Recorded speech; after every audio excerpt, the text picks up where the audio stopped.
тоже очень хорошо записанную пластинку. Группа «Камуфляж». Ну, вообще классика. Вот. Тоже очень качественный альбом.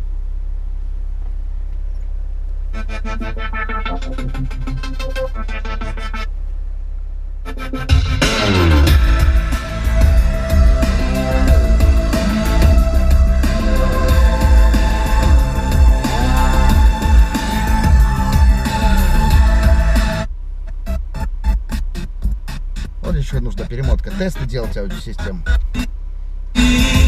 Я когда покупал себе не так давно новый бумбокс, я в студии себе нарезал там поминутных отрезков, смиксовал себе диск специальный для тестов из вещей, которые я очень хорошо знаю, из разных жанров. И ходил с этим диском по магазинам.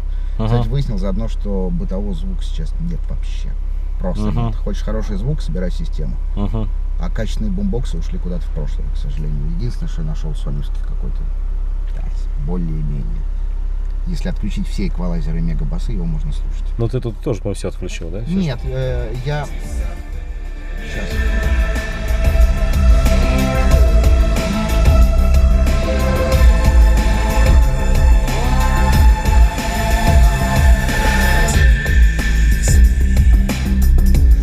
Для полноты ощущений я захватил с собой несколько дисков, которые я знаю просто как свои 5 пальцев.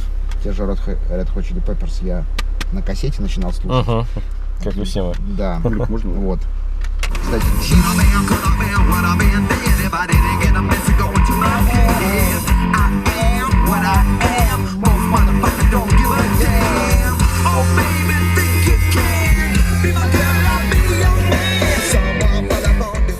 офигенно, на самом деле, звук, блин. Да? Офигенно. Я очень хорошо, ну, я всегда, в основном, на чем я слушаю музыку, это на студийных мониторах. Вот. Компания, кстати, Polk Audio, которая тоже занимается, насколько я потом уже узнал, что это они в основном автомобильной акустикой занимаются. Но у них была одна единственная за всю историю модель студийных мониторов. И они настолько офигенные, что я их, вот у них сгорели пищалки, я там им поставил другие пищалки, потому что другого ничего такого нет просто, ну, вообще. На них слышно все. Вот. То есть малейший нюанс, малейшая деталь. Вот. Очень хорошо отрабатывается здесь низ, вверх, детализация, то есть все четко не замылено.